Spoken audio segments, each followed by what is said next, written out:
10 years ago, I lost my 13-year-old daughter. That loss shattered my entire world and ultimately ended my first marriage. Since then, I've rebuilt my life. I remarried and now have a 6-year-old son. I've learned how to function again, how to smile, how to move forward, but I've never stopped loving or missing my daughter. In our sunroom, I kept a small shrine for her.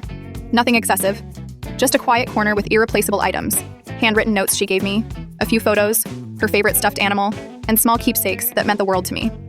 It was my private space to remember her. My husband had always respected this. He even came with me to visit her grave a few times. Everything changed when our son noticed the shrine and asked who the girl in the pictures was. I explained gently that he had a sister who died before he was born. He seemed to accept that and went back to playing.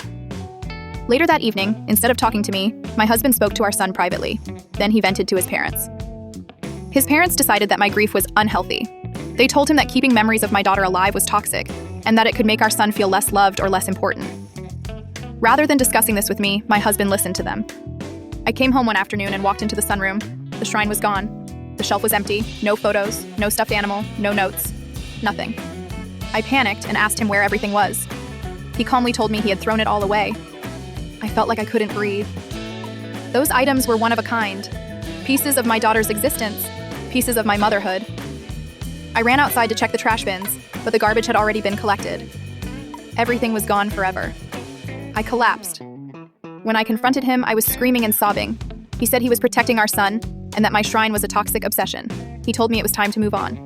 In a moment of unbearable pain and shock, I slapped him. I immediately regretted it, but I was completely broken. I found one small memory box he had missed, packed a bag, took my son, and left for my parents' house.